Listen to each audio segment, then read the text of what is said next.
Gulf of Manor. I think there's plenty of people on the internet that should visit that place. Bay of Bengal. I love a Bay of Bagel. This is Indiana Jones and the Emperor's Tomb, and let me tell you, folks, I learned about this video game before the Sonic movie because Brett looked at me. We went and saw the film together, and before it started, Brett looked at me and he said, "Hey, you ever heard of Indiana Jones and the Emperor's Tomb?" Because I was looking into it and it looks kind of cool. And I said, "My God, no, I haven't." And as you can see, they paid lots of money for Harrison Ford's likeness. They sure did. It sure looks just like him. Just like him. Oh, look, he does that in the movies where he adjusts his shoulders. Yeah. And then just like in the movies, he jumps up on things. He climbs. This is incredible. And he said, "No camels." I said, "No camels. Salah. Compensation for my brother's car." Jonathan Rice Davies.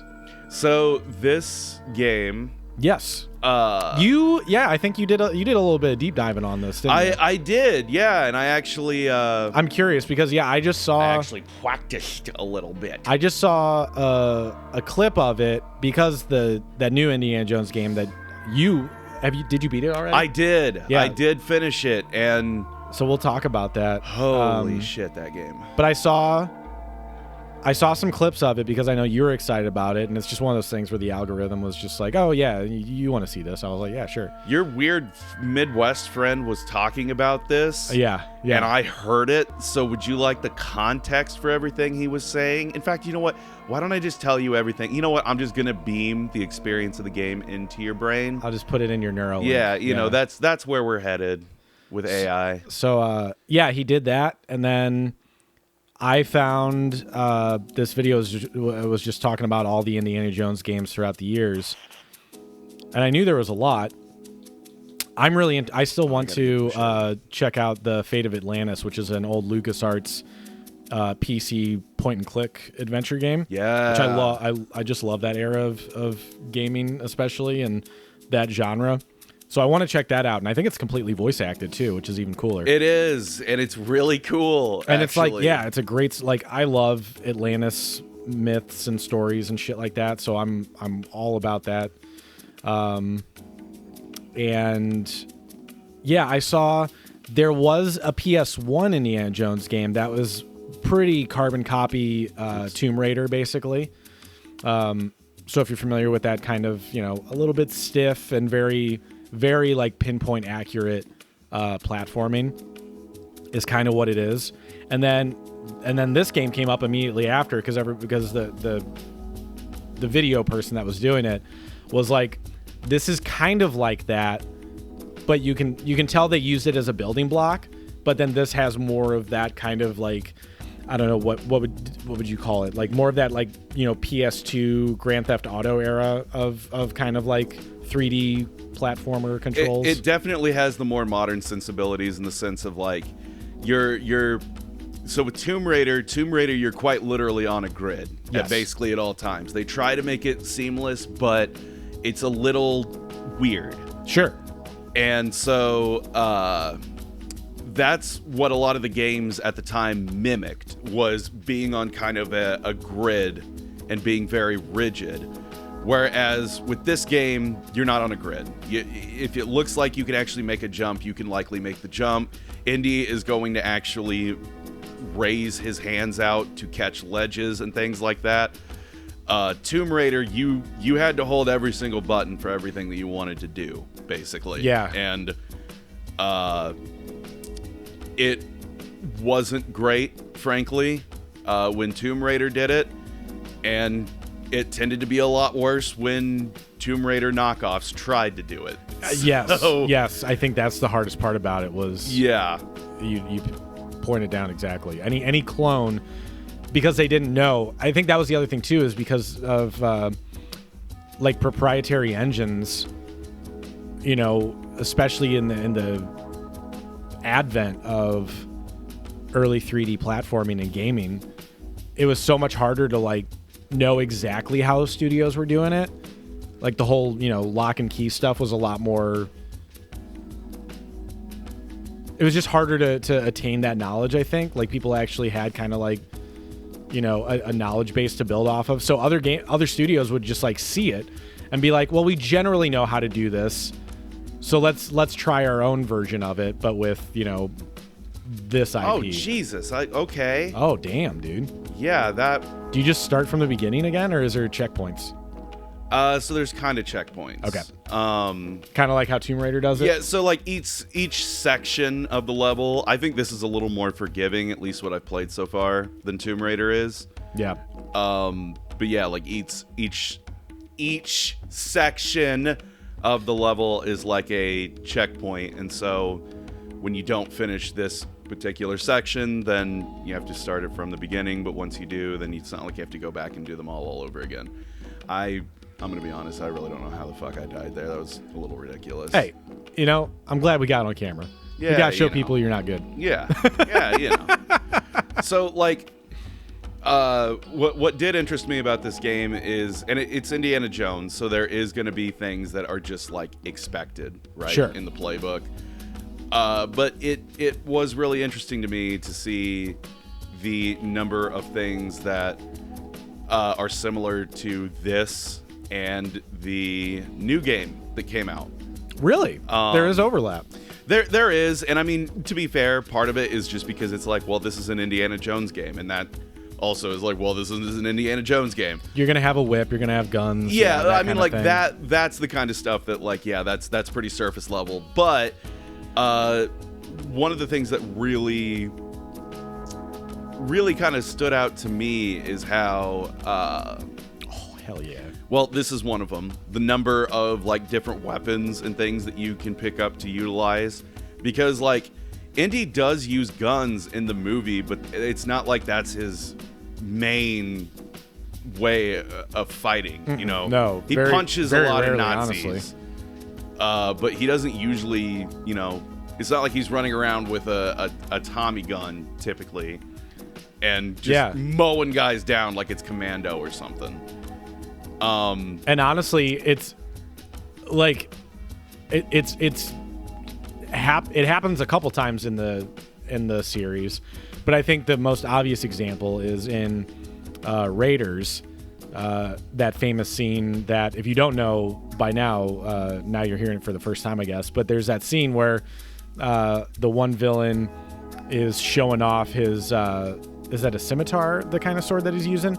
Anyway, he's kind of doing this fancy like sword work or whatever to try and like intimidate Indy and be like, oh yeah, we're gonna throw it down. And the story goes that on while filming, Harrison had like, I think like bad diarrhea or something. It was food poisoning, and just wanted to wrap up the scene and didn't want to do multiple takes. So instead of using his whip to unarm him, he just pulls out his gun and shoots him. Yeah, it was supposed to be like an elongated fight sequence. Yeah, and I do feel bad. I mean, not like I watch it and I get like fucking depressed or upset or something. But I mean, like, I do feel kind of bad for the guy that did the sword thing, because apparently he did rehearse that like a ton, really? And it was supposed to be like a big like fight sequence. Yeah. And it would ultimately be like, oh, he uses his whip and he's gonna disarm the guy. But yeah, because Harrison Ford had food poisoning, he was like, I feel like it would be an Indy's character to just fucking shoot this guy. Yeah. Because he's got other stuff to do. And ironically, it's one of the most iconic fucking scenes in that whole movie. Yes. It absolutely is. But yeah, and that's like one of the few times he uses a gun, but it's almost like, it honestly almost is a punchline. It is. It's hilarious.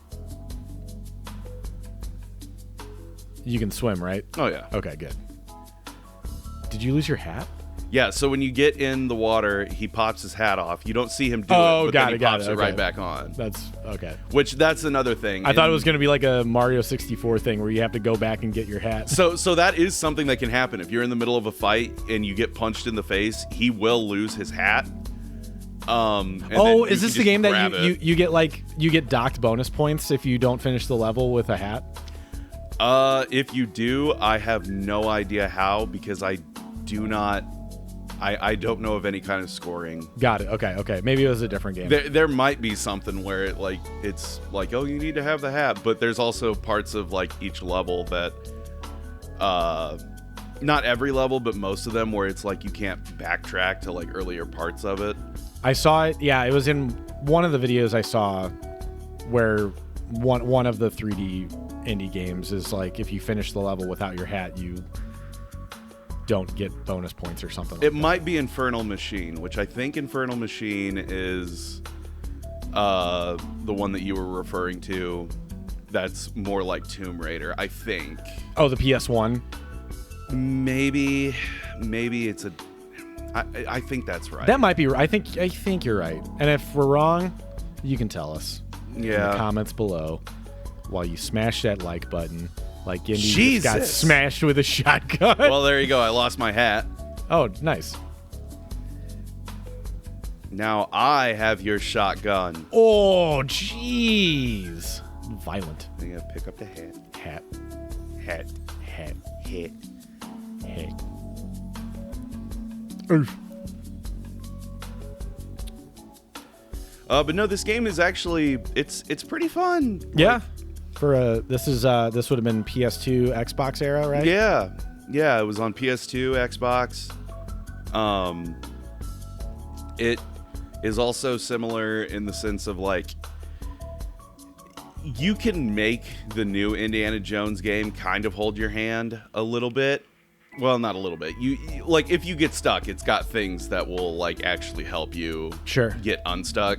But it still wants you to like use your brain and like figure out puzzles and shit. Okay. This game wants you to solve puzzles and stuff. It will not hold your hand though. Oh, really? The thing is that it's pretty good about restricting where you can go, so it's not like you just have this big open level and you just have no idea where to go at any given point.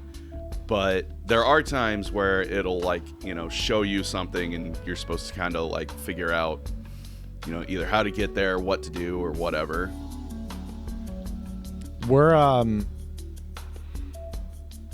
that's what I was going to ask you. So for the new game, I don't think I've seen that much gameplay footage from it. I've mostly seen cutscenes. Is it third person or is it first person? Because I think I've seen both. So it's first person through most of the game, but there are times that it snaps to third. Mainly like if you're climbing, or swinging, or doing like a ledge grab or something like that, it goes third person. But otherwise, the rest of the game is in first.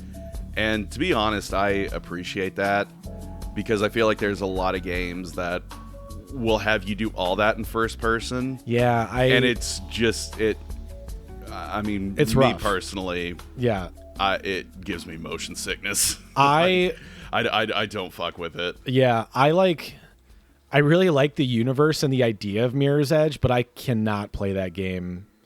Like I've tried multiple times. I got it for free on 360 when I had the gold thing or whatever, and I've tried it so many times because I like at that time that was like I loved that the whole vibe of the game is cool and right up my alley, but I just like that's not a game I can do purely because of it being first person.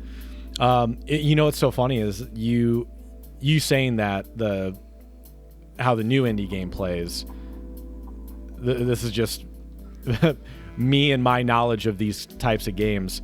The first example I thought of was actually James Bond Nightfire, because that game is in first person unless you're doing a stunt. Like there's I think in the first level you can do this thing where you shimmy across the side of the building on the edge of a cliff or something. There's a like a high wire thing that you basically climb across in one level while also avoiding snipers, which is impossible. There's a lot of those kind of like more like action pieces that they cut to a third person view for. And I'm like, you know what? Yeah, I appreciate that a lot. I think for they probably did with Agent Under Fire too. I've only played the multiplayer version of that game though. Well, see, I think too, One, especially for like ledge grabs and stuff. Yeah. It's to me, it's kind of boring to see it in first person. Yeah. Agreed. Agreed. I think you add some more dynamic to the gameplay by cutting away. I shot you in the face with a shotgun, dude. Just die. And I think that's one of those interesting things where I'm sure a complaint there is then like, immersion or world breaking or whatever, because it's like, well, now I'm not the character anymore. It's like, yeah, but man, it is a game. It is, it's an experience. It's not, if you really want a full immersion thing, then go outside and climb a rope, I guess. You're right, Immersion is such a bastardized word, too. It really is. Like I never thought of it the way I do now because of like it holds no meaning for me anymore. People talking about it, yeah. Honestly, you know what's great is not watching things. Yes. No, yeah. seriously, like I hate to say it like that, but in a way, like we I'm not trying to make this some philosophical thing by any means, but just like because there's so much about literally everything, and a lot of the videos are, guys, we need to talk about this in this, and it's like, actually, no, we don't. And if anything, I have more of your imagination works, and more of the natural fill in the gaps happens when you don't know. I think it's fine to have discourse and stuff, but like when you just take in everything about one topic or whatever, or when you're so absorbed in a video game that you watch 30 video essays and retrospectives on it, and at the end of the day you're just like, I don't know, it's hard for me to imagine that you actually have your own opinion about the game anymore. I don't know, what do you think about that? That was fucking annoying. No, I would agree. I would also say I'm really guilty of that. I know I've talked about it before. Yeah. It's one of those things where at this point in my life, like I do look into some video game news. Sure. I got a couple things that I read. We are on a channel where we need to do that, so you're doing your due diligence. I am not. to an extent, but that's the thing, right? I think in actuality... Oh, yeah, that was on me. I think in actuality, Indiana Jones being a surprise, like it being so good, in all honesty, it was one of my favorite games I've played all year. That's awesome. I love that. I was completely taken off guard by that. Did not expect it at all. But I also knew so little about it because the marketing turned me off so fucking much. Yeah. And I think that this year in particular has been like more than any other in my life. I'm just completely out. Yeah. Like there's some stuff I know, like there's so much shit about layoffs and all that like I've kept up on that, sure. But games that I'm no longer, if I'm not interested in something, I don't care. Yeah. There was a point in time in my life where I would have made sure that I wanted to know about every single little thing, no matter what. I wanted to be informed. I got to know everything. And now I don't. And so something like Indiana Jones, maybe if I'd paid more attention to like all the little dev blogs and all the little interviews and all that stuff, maybe I would have known. I probably would have. And it wouldn't have been such a surprise for me. But at the same time, I kind of like that it was. Yeah. No, seriously. Like, it's not knowing, there's almost something to be said. And in a kind of not totally accurate way, like they say, ignorance is bliss. Yeah. And that's kind of what it is, kind of, sort of. No, I think you're right. I think it's shades of that. I agree, man. I felt the same way about, Frontiers.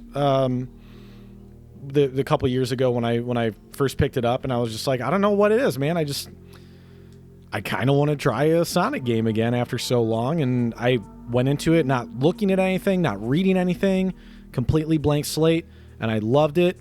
And I'm the same way now with these Mega Man Zero games. I just finished that collection, and I didn't know anything about it other than when I did know it as a kid.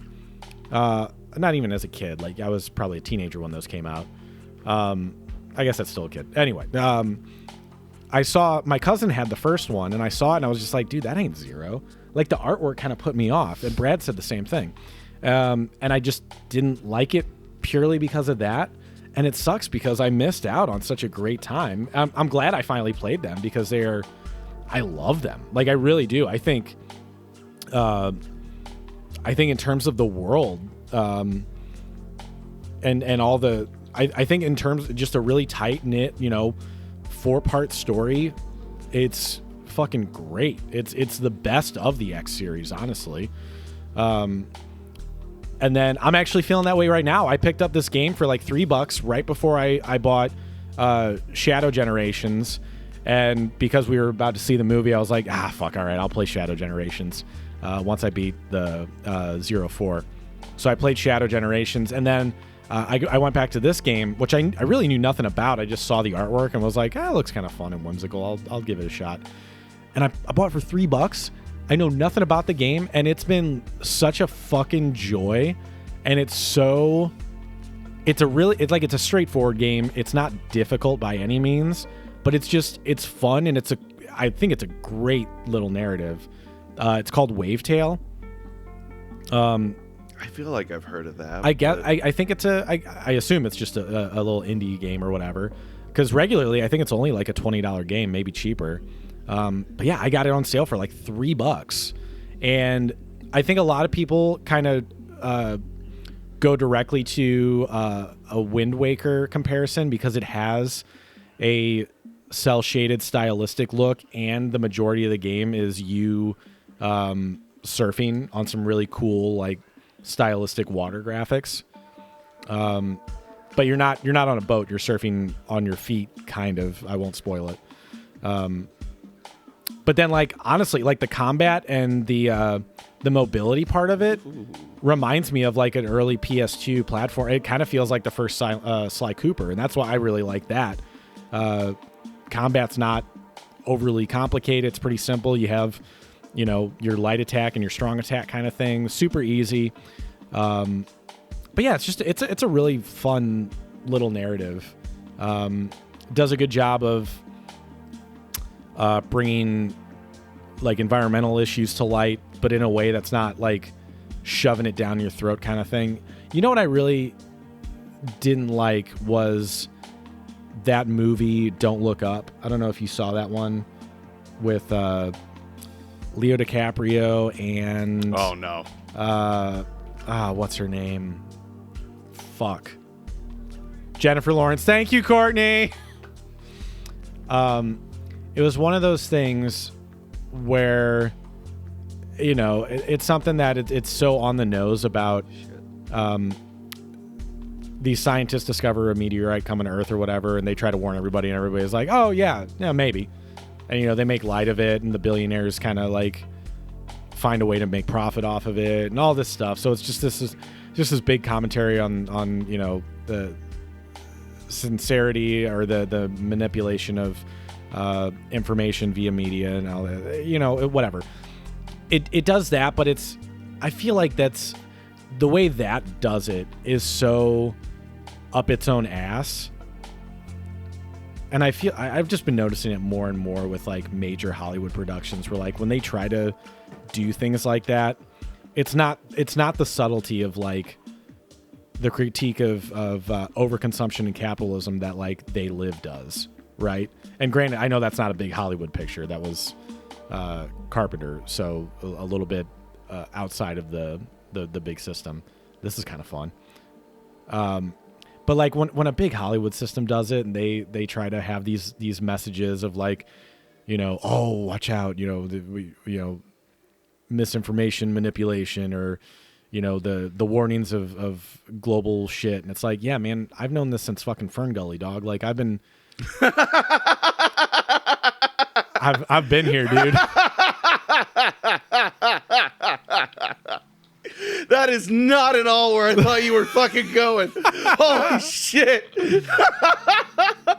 Yeah, dog. I've known this since Ferngully. Holy fuck. That is a sentence that's never been said before this moment. Well, there you go. Fuck. There you go. Sorry, that was just so out of left field because you're making all these wonderful, excellent points, and it's not like what you said is incorrect. It's totally right. Yeah. But Ferngully. Yeah. What a deep fucking pull. Holy shit. Dude, Ferngully is... I did not wake up today thinking like, oh yeah, Ferngully. Holy You probably have. That's the original 90s eco-terrorist starter kit for kids our age. Is Ferngully. Radicalized by Ferngully. That has to be a fucking... We were just talking about unnecessary YouTube videos. That maybe that one actually is necessary, though. I don't know. Dude, I honestly... I'm sure it exists. I don't know about now, but there was a time, I think, like, probably during, like, early Panty days where I was trying to find some good stuff to watch about, you know, childhood deep cut shit. I couldn't find... I only found, like, 3 or 4 videos about Ferngully and, like, its ties to... you know, bringing up kind of, you know, eco-warrior kids of my generation, like Ferngully, these third grade kid adventure things. Oh, shit. Oh, maybe it was supposed to do that. Oh, yeah, I forgot. Yeah, it is. But I gotta crocodile. I gotta avoid the gator. I would even say the Rescuers Down Under, because there's, you know, the poacher, like McLeach, like... I love that movie when I was a kid. Dude, same. I actually think that's the superior movie to the first Rescuers. I love Down Under so much. But yeah, so Wavetail is very, very similar in that, where it's like they do a really good job of not fucking hitting your head, you know, or not banging it over your head multiple times. They're just like, there's a really cool message in here about all this stuff, but done in a really good, and like the voice acting in it is so good, man. Like, it's so natural and effortless. I've not heard a game voice acted this well in a very long time, and I really mean that. Granted, I am not somebody that plays games that often, but like. What's that game that's getting a lot of flack right now? It's got this, at least one of the main characters, it's got this girl that, like, I guess has, like, psychic powers or something. I just saw one clip where she's like, oh, so I can blow things up with my mind? I can blow things up with my mind. Oh God, no, that's a little older. Is it older? I'm sorry. No, it's from last year. That's Forspoken. Thank you. That's exactly it. Yeah. Forspoken. Yeah, no, Forspoken was like I just saw the a short poster clip child of like AAA just out of touch bullshit nonsense that nobody really wants. Sure. Because it has that marvelly dialogue. That's exactly what it's the marvelization of dialogue. Yep. And I think that's a new thing now with people just, you know, doing phoned in AI. People are completely clips. fed up with the fucking Marvel shit because nothing's sincere. Yeah, it's because like the wrong. Yeah. That's the thing too. The wrong lessons were taken away from shit like Avengers and Iron Man and stuff, where it's like, this works when you have one, maybe 2 characters that are making those kinds of jokes. Yeah. And everyone else is taking this shit seriously. But even then, you need to be real fucking careful on how you use that, or it just gets obnoxious. And the wrong lesson was, oh, I guess we just need to have everybody be funny, and there's never any stakes about anything ever. Yes. And that's seemingly the lesson that has been taken, unfortunately, by Hollywood in general. And not even just Hollywood. Video games, TV shows, virtually just about anything. That's how dialogue is just wrote now, where it's almost seemingly cringy, so to speak, of having characters that give a shit about their situation. Yes. Not that, like, audiences feel that way, but it's as if that, like the thing that I can't stand, everybody hates this. I'm not unique. This is not a unique opinion. but the thing that I cannot fucking stand, right? Like, let's say just now, I had to swim away from all these crocodiles and all this shit. Yeah. Indy gets out of the water and then looks at the camera and goes, huh, well, that just happened.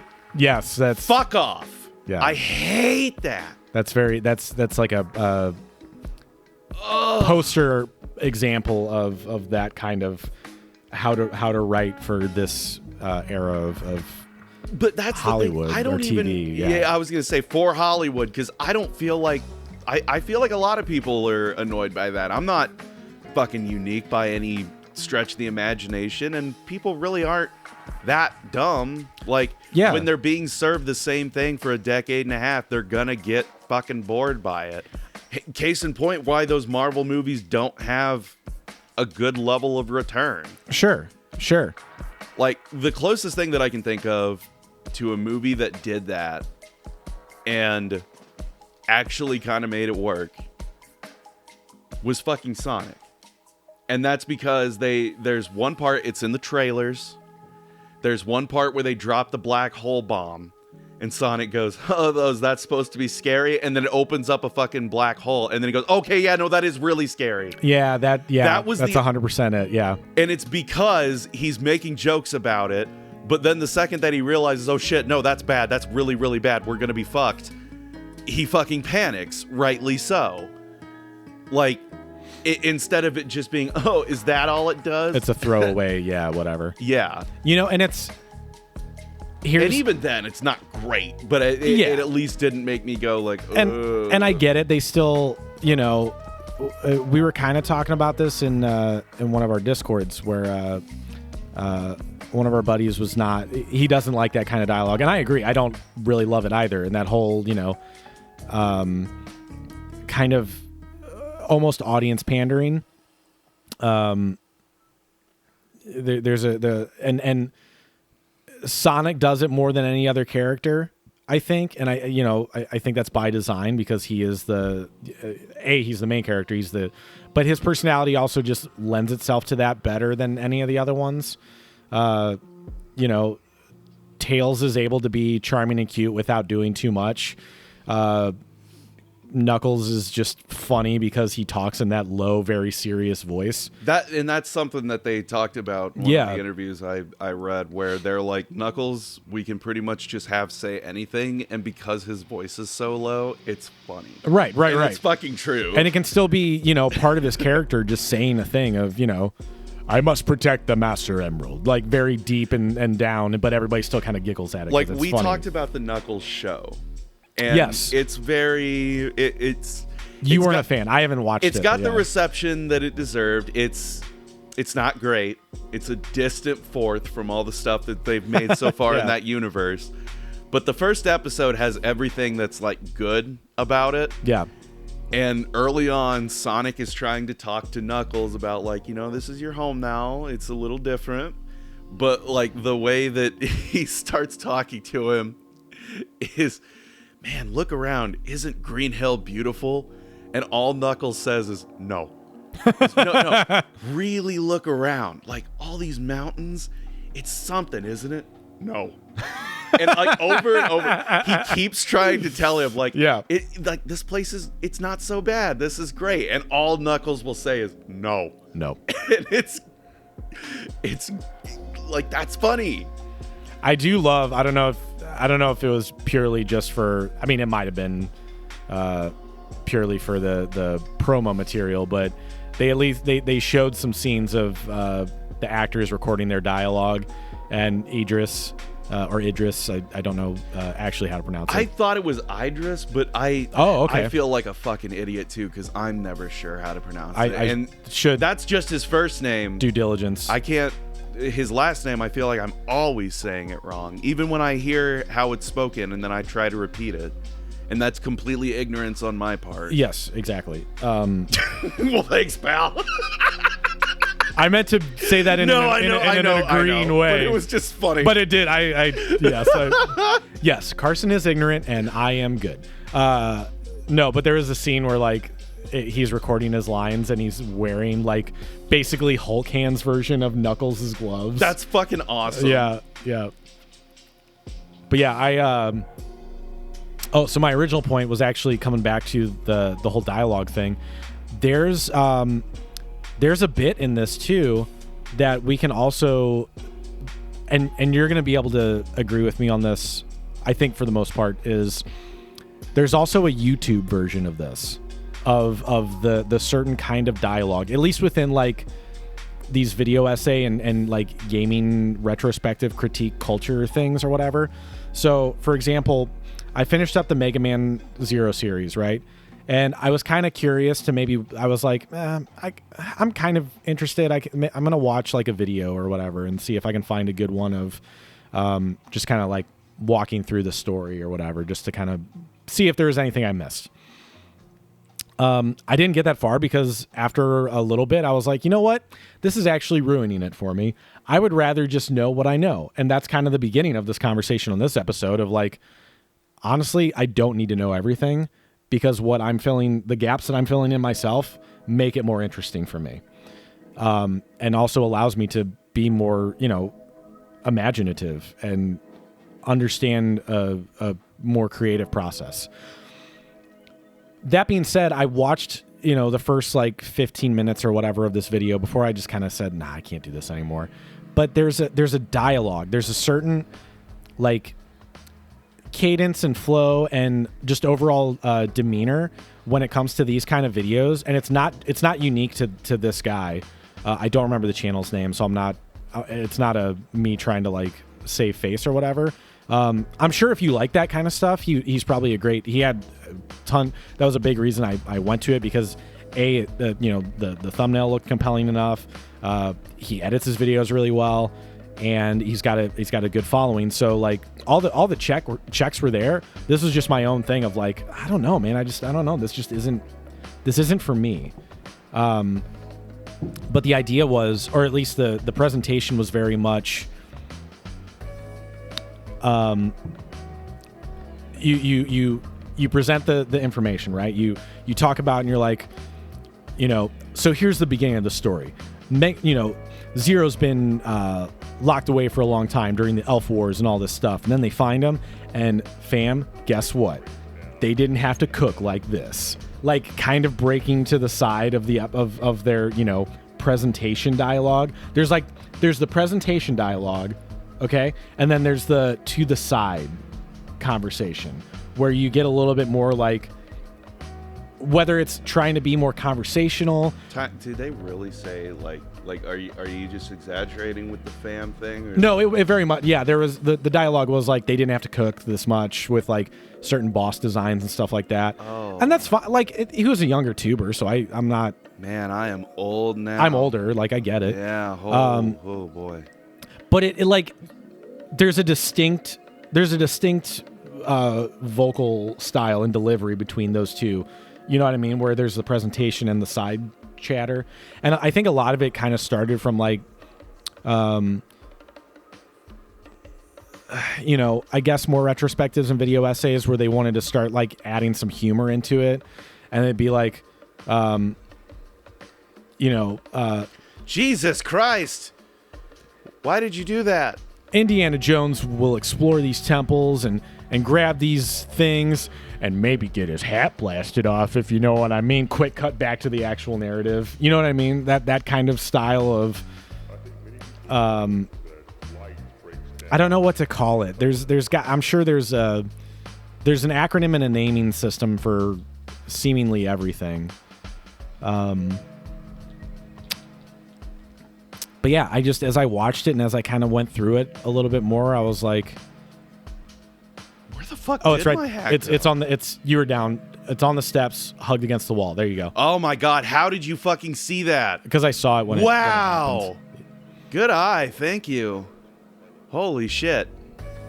But yeah, and as I watched it, I was like, this isn't unique to this guy. Like there's a lot of, at least I've seen plenty of videos in the past that kind of do that. Or they'll do like, I think I've watched a Final Fantasy X video where they're like, and that moment, ha ha ha ha ha ha, and then they like just edit it over and over again. It's like, yeah, we get it. It's corny, it's funny, but it's also like in the narrative, it is supposed to be a forced laugh. So that's the other thing too, is a lot of that stuff's just taken out of context. It's like, it makes me wonder if you're doing it just because you need to uphold the status quo, or you actually didn't play the game because you don't get that he's doing a forced laugh to break some like heavy tension, and that just happened in this moment. Or, you know, a good example of, like, you know, any line from Sonic 06 or the kiss from Sonic 06, you know. Yeah, that just happened. You know, let's bring it back to that whole thing. You're not in the temple, or in the Temple of Doom, right? This is they're just borrowing some keys. I actually don't know when. Oh wait, yeah, no. So this one actually takes place before Temple of Doom. Oh, so it's prequel. Okay. Yeah. So a prequel. Well, yeah, Temple of Doom's a prequel. Yeah. Spoilers for this game that's been out for nearly 20 years. Hey. And I only say spoiler because I fucking read it myself. Sure. 'Cause it's on like the Wikipedia page, I think. But apparently in the very last level of this game, it goes into the beginning of Temple of Doom. Oh, cool. Like you end with the That's white sick. suit and everything. The new game takes place between Raiders and Last Crusade. Oh, nice. And I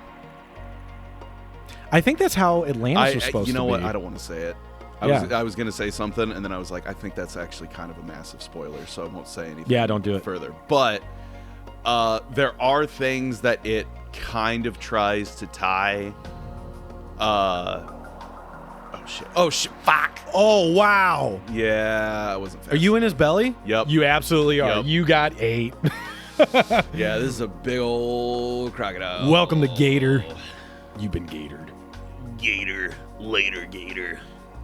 You've just been gatored. Make sure to pass on to your friends, or else you will be gatored for life. Yeah, I guess I'm really out on like the YouTube meta kind of thing and how people do videos and stuff now, because like the main one that I really watch anymore that has to do with video games is Civvy11, and he mostly does like shooters, like boomer shooter stuff, and even then he only does a new video every 2 weeks, if that. Yeah.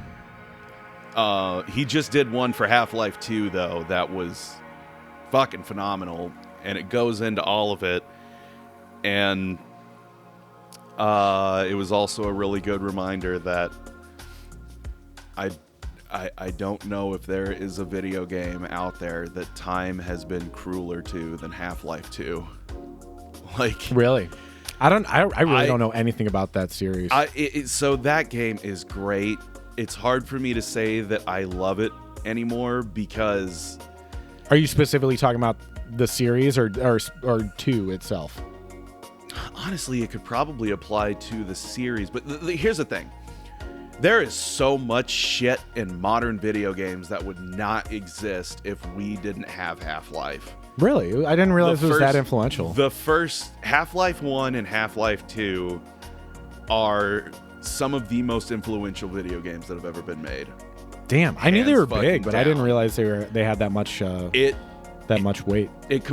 So Half-Life 1 completely revolutionized how storytelling is told in video games because it was an unbroken first-person narrative. There's cutscenes, but it never takes control away from you during those. You are, the second that you start the game as Gordon Freeman, you are Gordon Freeman. It does not zoom out and show a third-person thing. It's not like this is a character that is suddenly, I mean, Gordon's mute, he never talks, but like it did storytelling in a way that had never been done before, and a large part of why it hadn't been done is that people didn't think it could work. Right down to Valve themselves. They honestly thought that Half-Life was going to just kind of be sent out to die, and that it would not be the massive success that it was.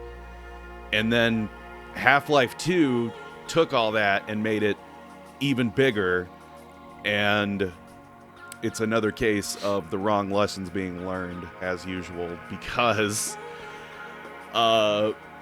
Half-Life 2's big thing is that it will take basically big set pieces and put you in them. And part of why that doesn't work quite as well and why time is cruel to it is that Half-Life 2 really loves to show you the engine that it was built on. And it was, and in a lot of ways is still revolutionary. Sure. I mean, the Source engine's been used for, apparently the Source Engine 2 is a thing now with Half-Life Alyx, but that's a whole other can of worms. Yeah. But oh,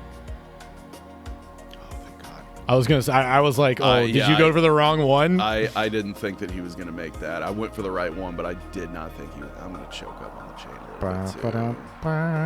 But yeah, Half-Life 2, same kind of thing. You know, you have these big elaborate set pieces, but there's a lot of points where they were super fucking like proud, understandably, of this physics engine that they had. So there's these puzzles that you'll do that are physics based, and here's the key: they're not hard or anything, they're just a fucking tech demo.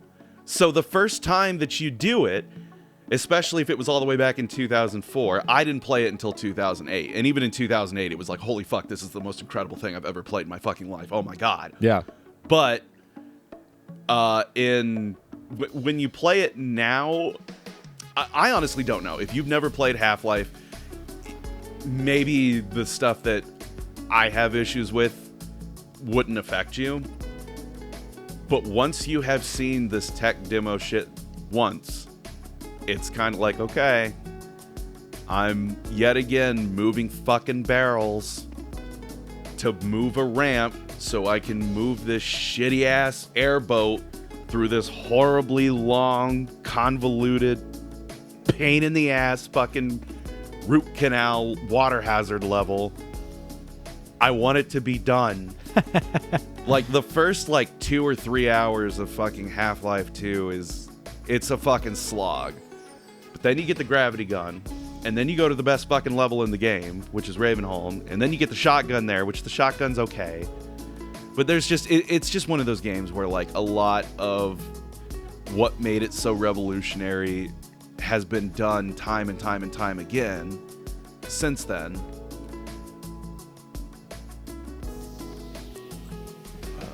You cut those open because you knew you were going to get dumped in there. Yeah, I did. You are smart.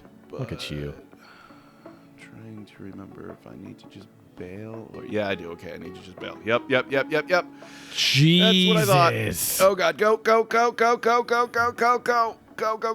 go. Oh. Dr. Pepper, Mountain Dew. Dr. Pepper, Mountain Dew, Code Red.